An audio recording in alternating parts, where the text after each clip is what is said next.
नमस्कार, सुदर्शन न्यूज पर अपना उत्तराखंड देख रहे हैं आप। मैं हूं आपके साथ दिव्या सिंह। बुलेटिन की शुरुआत उत्तराखंड की बड़ी खबर के साथ करेंगे। उत्तराखंड के मुख्यमंत्री पुष्कर सिंह धामी ने केंद्रीय गृह एवं सहकारिता मंत्री अमित शाह से मुलाकात की है। इस मौके पर मुख्यमंत्री ने अमित शाह को उत्तराखंड में हो रहे 38वें राष्ट्रीय खेलों के समापन समारोह में शामिल होने के लिए आमंत्रित किया है। मुख्यमंत्री पुष्कर सिंह धामी और केंद्रीय मंत्री के बीच बैठकों में उत्तराखंड में समान नागरिक संहिता के सफल क्रियान्वयन, हाल ही में संपन्न हुए निकाय चुनाव के परिणामों और अन्य महत्वपूर्ण विषयों पर चर्चा हुई है। उत्तराखंड में 38वें राष्ट्रीय खेलों का आयोजन इस समय पूरे जोश के साथ किया जा रहा है और मुख्यमंत्री ने इस ऐतिहासिक आयोजन में अमित शाह को आमंत्रित करते हुए उनकी उपस्थिति को महत्वपूर्ण बताया है। बैठक के दौरान उत्तराखंड में कई विकास कार्यों और सहकारिता क्षेत्र को बढ़ावा देने से जुड़े मुद्दों पर भी विस्तार से चर्चा हुई है।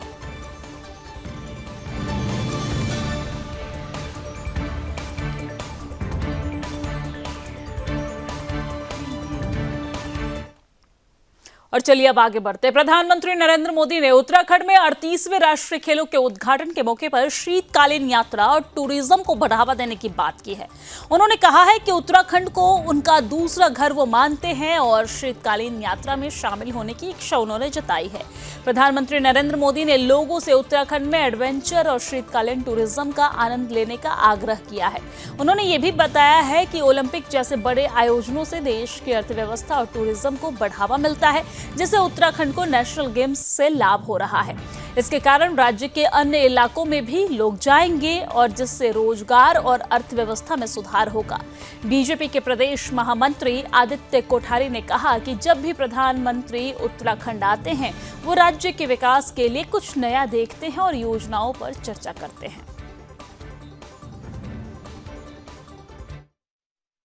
देश के यशस्वी प्रधानमंत्री आदरणीय नरेंद्र मोदी जी का उत्तराखंड से गहरा लगाव है और जब भी वो उत्तराखंड आते हैं तो यहाँ के लिए कुछ न कुछ बड़ा करके जाते हैं। कल भी प्रधानमंत्री जी ने जिन महत्वपूर्ण और महत्वाकांक्षी परियोजनाओं का प्रेजेंटेशन देखा और उन पे राज्य सरकार के अधिकारियों के साथ में, भारत सरकार के अधिकारियों के साथ में चर्चा की, उससे यहाँ के विकास की एक नई उम्मीद जगी है। उसमें देहरादून की रिंग रोड का प्रोजेक्ट उसमें शामिल है। आए दिन देहरादून में जो जाम की स्थिति बनी रहती है और लंबे समय से यहाँ की जो जनता भी चाहती थी कि यहाँ चारों तरफ से रिंग रोड बन जाए ताकि शहर में जाम की स्थिति पैदा ना हो, इसके लिए भी एक बड़े प्रोजेक्ट पर कल चर्चा हुई है। इसी के साथ में टिहरी झील के चारों तरफ जो 250 किलोमीटर से अधिक का जो रिंग रोड है, उस प्रोजेक्ट पर भी बातचीत हुई है। डोईवाला के समीप से टिहरी जाने के लिए जो टनल्स का जो मार्ग है उस पर भी चर्चा हुई है। इसके अलावा केदारनाथ घाटी, बद्रीनाथ घाटी के जो विभिन्न स्थान हैं, उन स्थानों को विकसित करने के परियोजनाओं पर भी बातचीत हुई है। और चलिए आगे बढ़ते। प्रधानमंत्री नरेंद्र मोदी का उत्तराखंड में शीतकालीन यात्रा को बढ़ावा देने और राज्य के विकास के लिए किए गए प्रयासों को लेकर बयान काफी महत्वपूर्ण है। उन्होंने नेशनल गेम्स के उद्घाटन के दौरान शीतकालीन यात्रा को एक स्थायी पर्यटन केंद्र के रूप में स्थापित करने की वकालत की है, जिससे राज्य की अर्थव्यवस्था को फायदा होगा और पर्यावरण संरक्षण का संदेश भी जाएगा। उनके द्वारा शीतकालीन यात्रा की ब्रांडिंग और आदि कैलाश यात्रा के प्रति जताई गई रुचि ये साबित करती है कि वो उत्तराखंड के पर्यटन और धार्मिक स्थलों को वैश्विक स्तर पर प्रमोट करना चाहते हैं। प्रधानमंत्री नरेंद्र मोदी की इस यात्रा को लेकर कई मीडिया रिपोर्ट्स में ये भी कहा जा रहा है कि फरवरी 2025 में वो उत्तराखंड का दौरा कर सकते हैं, जो पर्यटन और तीर्थ यात्रा को और बढ़ावा देगा।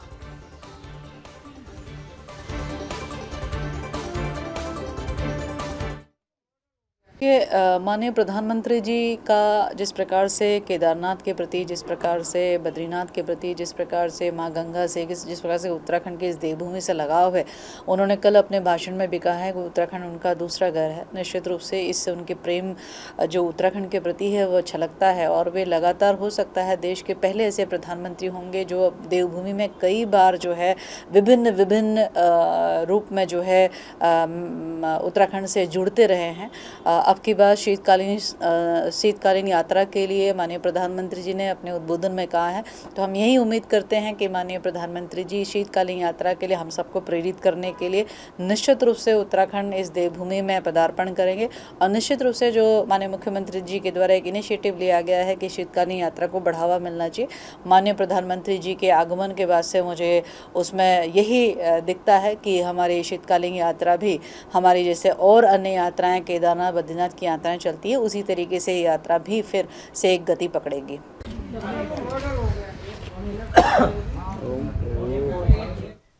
और चलिए आगे बढ़ते हैं। देहरादून स्थित भारतीय वन्यजीव संस्थान में वन्यजीव प्रबंधन के 39वें सर्टिफिकेट कोर्स का विदाई समारोह आयोजित किया गया। कार्यक्रम में उत्तराखंड के राज्यपाल retired lieutenant general Gurmeet Singh मुख्य अतिथि के रूप में उपस्थित रहे। उन्होंने इस अवसर पर वन्यजीव प्रबंधन के 39वें प्रमाण पत्र पाठ्यक्रम के प्रशिक्षुओं को सम्मानित भी किया है। राज्यपाल ने एक विशिष्ट स्मृति चिन्ह स्टोर का उद्घाटन भी किया है, जिसमें वन्य जीवों से संबंधित उत्पाद और स्मृति चिन्ह उपलब्ध है। ये पहल वन्य जीव संरक्षण के प्रति जागरूकता फैलाने के उद्देश्य से की गई है। राज्यपाल ने प्रशिक्षुओं और पुरस्कार विजेताओं को बधाई दी और कहा कि इस प्रशिक्षण से प्राप्त ज्ञान देश भर में वन्य जीव प्रबंधन के क्षेत्र में बेहतर योगदान देगा। इस कार्यक्रम के माध्यम से वन्य जीव संरक्षण के महत्व को बढ़ावा देने की दिशा में महत्वपूर्ण कदम उठाए गए हैं। Wild life institute of India WII के सर्टिफिकेशन कॉन्वोकेशन के ऊपर में बहुत ही आनंद आया। पूरे इंस्टीट्यूट को बहुत डिटेल से देखा और यहाँ पर जो इकोसिस्टम है, काम करने का ढंग है, वो अपने आप में एक आउटस्टैंडिंग सिस्टम है, जिसके अंदर में रिसर्च, शोध, टेक्नोलॉजी और नवाचार का एक वातावरण दिखाई दिया। आज हमने बहुत डिटेल से देखा कि फोरेंसिक जो कैपेबिलिटीज है, जो लेबोरेटरी है, उसका क्या स्टैंडर्ड है। मुझे ऐसा लगता है कि इस संस्था ने फोरेंसिक कैपेबिलिटी, टेक्नोलॉजी और क्वालिटी एनहांसमेंट के ऊपर में बहुत कार्य किया है। आज ये कोर्स करने वालों के जो सबसे अच्छा कार्य किया उनको मेडल्स दिए और मुझे बहुत खुशी है कि आज का जो गोल्ड मेडल था वो मिजोरम के फॉरेस्ट ऑफिसर जो एक महिला है उन्होंने जीता है। इस फॉरेस्ट डिपार्टमेंट के अंदर में महिलाओं का योगदान बहुत विशेष है। I would like to compliment. इसके अलावा एक जो सबसे टचिंग बात थी इस परिवार की, इस इंस्टीट्यूट की, वो ये थी कि इस परिवार ने अपने जो वेटरन्स हैं, जो बुजुर्ग हैं, जिन्होंने अपनी पूरी जिंदगी इस संस्था के अंदर लगाई है, उनको और आने वाली पीढ़ी, जो युवा पीढ़ी है, उनको सम्मानित। और चलिए अब आगे बढ़ते हुए बात कीर्तिनगर की करेंगे। कीर्तिनगर में पुलिस ने एक बाइक रैली निकाली है, जिसमें लोगों को यातायात नियमों के बारे में बताया गया है। ये रैली विशिष्ट पुलिस अधीक्षक आयुष अग्रवाल के निर्देश पर क्षेत्राधिकारी नरेंद्र नगर की देखरेख में निकाली गई है। रैली पुराना पुल से मुख्य बाजार होते हुए मलेथा चौराहे तक गई है। पुलिस अधिकारियों ने 2 पहिया वाहन चालकों को हेलमेट पहनने की सलाह दी है और साथ ही साथ कॉमर्शियल वाहन चालकों से, जो कॉमर्शियल वाहन चालक हैं, उनसे ये कहा गया है कि अपनी गाड़ी की क्षमता से ज़्यादा सवारी न बैठाएं। साथ ही साथ सभी को वाहन चलाते वक्त नियमित गति से चलने की चेतावनी भी दी गई है और ये रैली लोगों को सड़क सुरक्षा और यातायात नियमों के पालन के बारे में जागरूक करने के लिए निकाली गई है।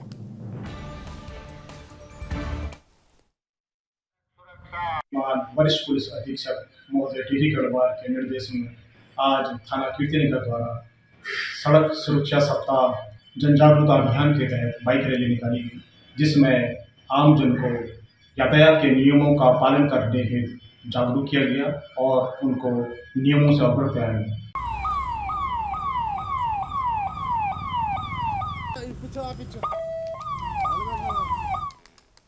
और चलिए अब आगे बढ़ते हुए बात खटीमा की करेंगे। उत्तराखंड के खटीमा क्षेत्र के थाना झनकैया के अंतर्गत आने वाले ग्राम सभा बकुलिया के गांव बड़ी बकुलिया, छोटी बकुलिया और साथ ही साथ झाऊ परसा और बंदा में शारदा सागर डैम के संबंधित अधिकारियों द्वारा अत्यधिक पानी छोड़े जाने से गंभीर संकट उत्पन्न हो गया है और इस पानी के कारण इन गांवों के गन्ने के खेतों में लगभग 300 से 400 हेक्टेयर जमीन पर पानी भर चुका है, जिससे गन्ने की फसल बर्बाद होने के कगार पर है और इस स्थिति में किसानों के लिए ये एक बड़ा आर्थिक संकट बन गया है, क्योंकि उनकी मेहनत की फसल अब जलमग्न हो गई है।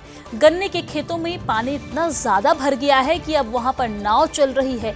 ग्रामीणों के मुताबिक पानी की इतनी अधिक मात्रा की वजह से स्कूल के बच्चे भी नाव से स्कूल जाने को मजबूर हो रहे हैं और यह स्थिति बहुत ही कठिनाई पैदा कर रही है। आम जनता के लिए परेशानी बनी हुई है, क्योंकि अब राजमार्ग की जो स्थिति है वो आप तस्वीरों में देख सकते हैं कि किस तरीके से यहाँ पर सड़कों पर पानी भरी हुई है और जो लोगों की आम जिंदगी है वो इससे प्रभावित हो रही है। वही किसानों का कहना है कि 1960 के दशक में यहाँ के लोग इस क्षेत्र में खेती कर रहे हैं 1960 के दशक से, और हर साल शारदा सागर डैम से पानी छोड़ा जाता है जिससे उनकी जमीन प्रभावित होती है।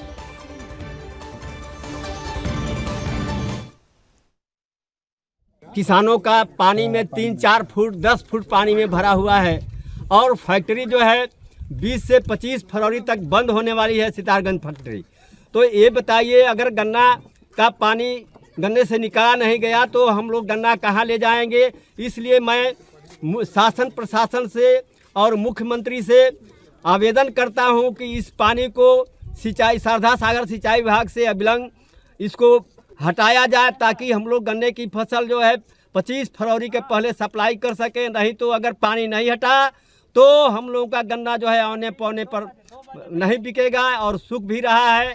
अभी हमारे राज्यपाल महोदय जी यहाँ आए थे, सारा निरीक्षण किए, नाव से पानी में भी घूमे, सारा निरीक्षण करने के बावजूद शासन प्रशासन को वो भी अवगत कराए हैं। मैं माननीय मुख्यमंत्री से ये भी निवेदन करना चाहता हूं कि सर, मैं आपका बनाया हुआ प्रभारी ग्राम पंचायत ऊंची बकुलिया का रामबड़ाई बोल रहा हूं। सर, आपसे निवेदन है कि शासन प्रशासन को आप अवगत कराते हुए अविलंब पानी की समस्या को दूर करने की कष्ट करें। ये किसानों की बहुत बड़ी समस्या है। अभी आपने देखा कि हम लोग खेतों में किश्ती से घूम रहे थे और खेत में गन्ना खड़ा है।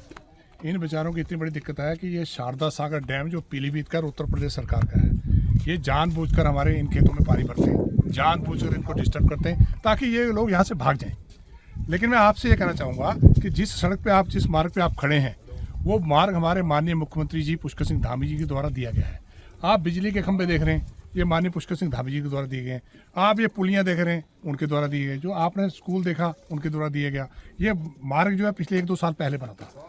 मैं ये कहना चाहता हूँ इन अधिकारियों को, जो शारदा सागर के अधिकारी हैं या उत्तर प्रदेश के अधिकारी हैं, कि आप जानबूझकर हमारे किसानों को परेशान करते हैं, हमारे लोगों को परेशान करते हैं।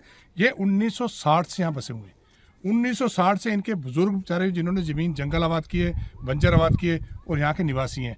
इनके स्थायी निवास प्रमाण पत्र हैं, इनके जाति प्रमाण पत्र है, आधार कार्ड है, राशन कार्ड है, सब कुछ है इनका। ये इलीगल नहीं है, ये लीगल लोग हैं। तो मेरा आपसे ये कहना है, आपके माध्यम से ये कहना है कि उन अधिकारियों को कि आपको 1 सप्ताह का समय दे रहे हैं। वैसे तो अधिकारियों ने कहा कि कल से हम पानी कम करना शुरू कर देंगे, मेरी अभी टेलीफोन पे बात हुई, लेकिन मैं उनको फिर कहता हूँ कि 1 सप्ताह के अंदर आपने अगर पानी कम नहीं किया तो ये खुद किसान जाके आपके जो डैम है उसके गेट खोल के पानी खुद कम करेंगे। ये मैं कहना चाहता हूँ, मैं स्वयं उनके साथ चले जाऊँगा। चीफ साहब को फ़ोन किया, मैंने कहा भाई साहब 1 हफ्ते का समय दे रहे हैं, अगर आपको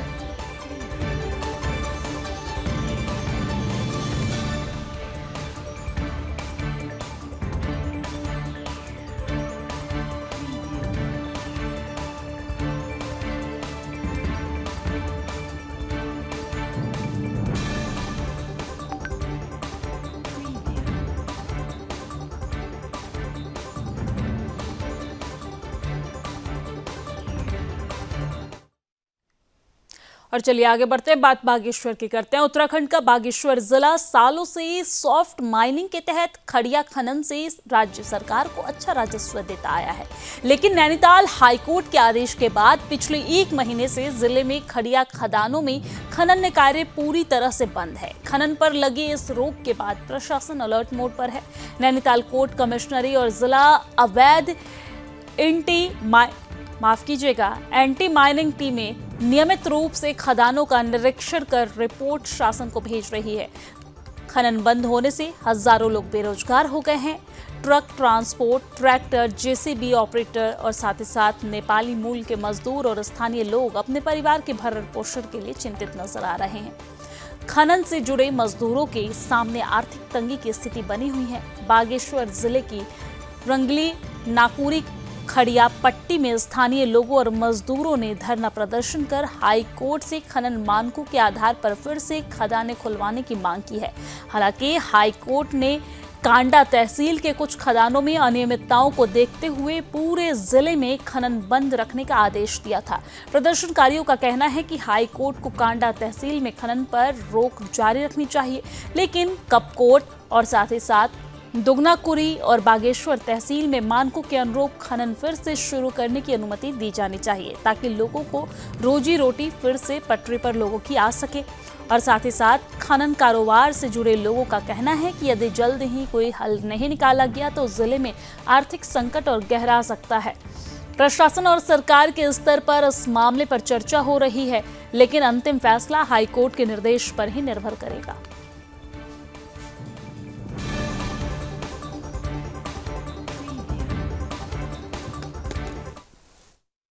नाम गोविंद सिंह बोला है। मैं अनस कॉर्पोरेशन से 10 साल से जुड़ा हुआ हूँ और हमारे पास कोई रोजगार नहीं है। हमारी जमीन यहाँ नहीं आते हुए भी, किरोली में नहीं आती हुई हमारी जमीन यहाँ नहीं है, फिर भी हमको यहाँ रोजगार में जोड़ा हुआ है। हमारी दरख्वास्त है कि मैं उच्च न्यायालय से दरख्वास्त करता हूँ कि हमको रोजगार दिया जाए, खड़िया खोलनी चाहिए। खड़िया हमारे बच्चे जो हैं ऐसे बेरोजगार पड़े हुए हैं, हमारा बाकी कोई आय का साधन नहीं है। एनएस कॉर्पोरेशन द्वारा 6 नाली भूमि राजकीय चिकित्सालय उद्यमस्थल को दान की गई है और इस क्षेत्र के चाहे बल्लेक से लेकर के शाकुर तक के लोगों के गरीब लोगों को सुविधा उपलब्ध हो रही है। इसलिए एनएस कॉर्पोरेशन द्वारा कई चीज़ों पर भी आगे बढ़कर काम किया है। इसलिए कि एनएस कॉर्पोरेशन द्वारा जो भी समस्याएं होती हैं, चाहे पेयजल के मामले में हो, चाहे स्कूलों के टीचर के मामले में हो, चाहे कई चीज़ें हों के मामले में एनएस कॉर्पोरेशन सदा तत्पर रहती है। मैं यहाँ पे एक ट्रक व्यवसायी हूँ।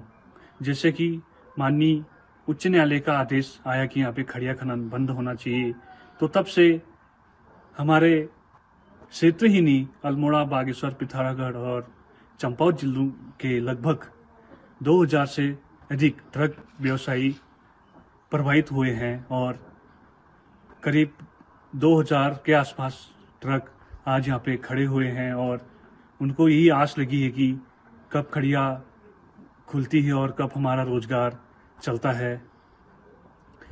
और यहाँ पे जो कि सबसे बड़ी समस्या आ रही है, आज ट्रक व्यवसायियों की बैंकों की किस्त नहीं दे पा रहे हैं और ड्राइवरों की तनख्वाह भी समय पर नहीं दे पा रहे हैं, तो मजबूरन उनको पलायन करने की स्थिति हो चुकी है। यहाँ पे जो हम एनएस कंपनी की खड़िया ढोलते थे, तो एनएस कंपनी हमारे ग्राम सभा में बहुत बड़ा सहयोग करती है।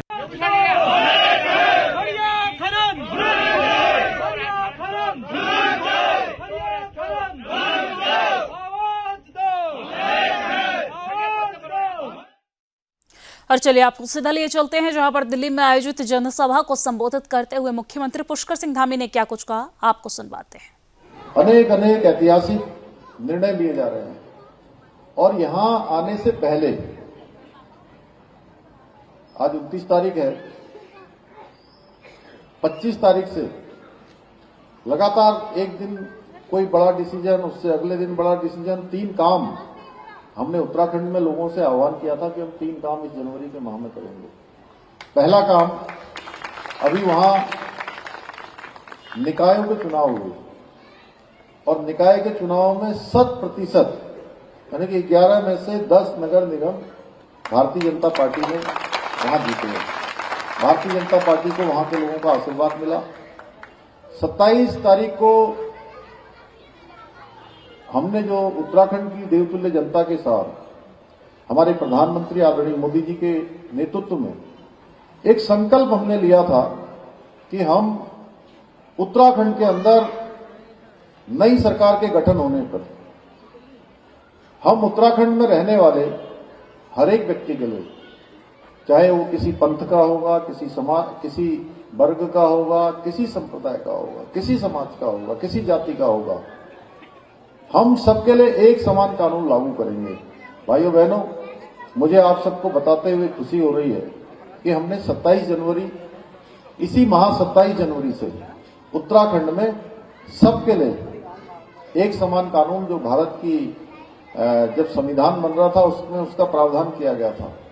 और जैसा भाई रमेश बिदूड़ी जी बता रहे थे, सच में देश की आजादी के बाद ये कानून देश के अंदर लागू हो जाना चाहिए था। ये गौरव देवभूमि उत्तराखंड को प्राप्त हो गया कि उत्तराखंड में अब सबके लिए एक समान कानून लागू हो गया है। उत्तराखंड देश का पहला राज्य बन गया है जहां समान नागरिक संहिता का कानून लागू हो गया है। आज यहां आने से एक दिन पहले एक बड़ा काम, ऐतिहासिक काम हमारे प्रधानमंत्री मोदी जी के हाथों से देवभूमि उत्तराखंड में राष्ट्रीय खेलों का भी शुभारंभ हो गया है। और ये राष्ट्रीय खेल लगातार 17 दिन तक चलेंगे और 11 स्थानों पर होंगे। यह भी हमारे लिए बहुत ऐतिहासिक क्षण है कि देवभूमि में 11,000 से ज्यादा खिलाड़ी उत्तराखंड आने वाले हैं और कोने कोने में जाकर इन खेलों का आयोजन होने वाला है। इसके अतिरिक्त अगर मैं बात करूं तो उत्तराखंड में 4 धाम ऑल वेदर रोडें जिस प्रकार से बनी है, चाहे वो 4 धाम को जाने वाली हो या हमारा टनकपुर से लेकर पिथौरागढ़ और पिथौरागढ़ से धारचूला और आने वाले समय में आदि कैलाश तक की यात्रा, कैलाश मानसरोवर तक के पूरे रास्ते में हम सड़क मार्ग से ही वो यात्रा पूरी कर पाएंगे। इस प्रकार की व्यवस्था वहां डबल इंजन की सरकार कर रही है। एक एम्स नहीं, 2-2 एम्स वहां बन रहे हैं। हमारी हवाई कनेक्टिविटी बन रही है। देहरादून में आज देश के लिए 40 से ज्यादा उड़ानें देश के प्रमुख शहरों के लिए होती हैं। आप देहरादून का हवाई अड्डा देखिए, पंतनगर का हमारा हवाई अड्डा हम इंटरनेशनल हवाई अड्डा बनाने जा रहे हैं। और पिथौरागढ़, यहां से अगर कोई पिथौरागढ़ के होंगे तो जरा हाथ खड़ा कर दीजिए, अगर कोई है तो। चंपावत, पिथौरागढ़ या उसके आसपास के कम लोग हैं तो अब पिथौरागढ़ के लिए हवाई सेवा प्रारंभ कर दी हमने। और कोई अल्मोड़ा के हैं तो अल्मोड़ा के लिए हमने हवाई सेवा शुरू कर दी। हमने चंपावत के लिए हवाई सेवा कर दी, मुनस्यारी के लिए हवाई सेवा प्रारंभ कर दी। हम प्रमुख जितने हमारे शहर हैं, जो भी जहां भी पर्यटक आते हैं, लोगों को आने जाने में परेशानी न हो, हम वो सब काम कर रहे हैं। ऋषिकेश एम्स से प्रदेश के सभी स्थानों के लिए हेली एम्बुलेंस सेवा करने वाला उत्तराखंड देश का पहला राज्य बन गया है। एक एम्स हमारा ऋषिकेश में चल रहा है, दूसरा एम्स हमारा उधम सिंह नगर खुरपिया फार्म में, उस पर काम चालू हो गया। जल्दी वो एम्स भी हमारा बनकर तैयार हो जाएगा।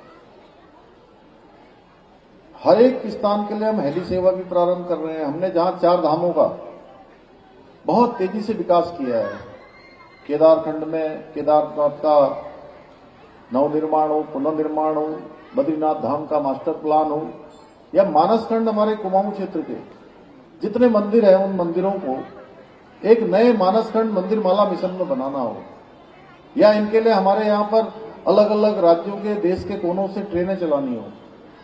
ये सब अनेक काम कर रहे हैं। अगर मैं इसमें बोलते रहूंगा तो रमेश भाई आप सोचोगे कि ये उत्तराखंड का चुनाव हो रहा है कि दिल्ली का चुनाव हो रहा है, लेकिन मैं इसलिए बता रहा हूं सब बातें।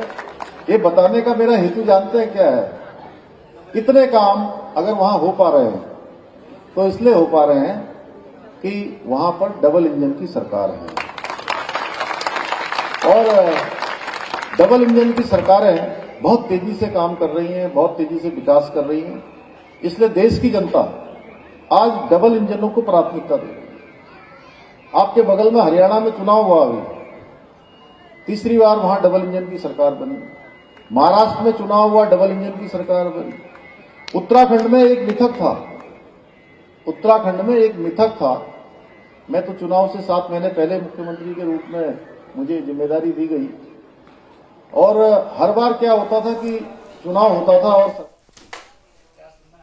और उत्तराखंड के बुलेटिन में फिलहाल के लिए इतना ही, लेकिन देश और दुनिया की तमाम खबरों के लिए आप देखते रहिए सुदर्शन न्यूज। जय हिंद।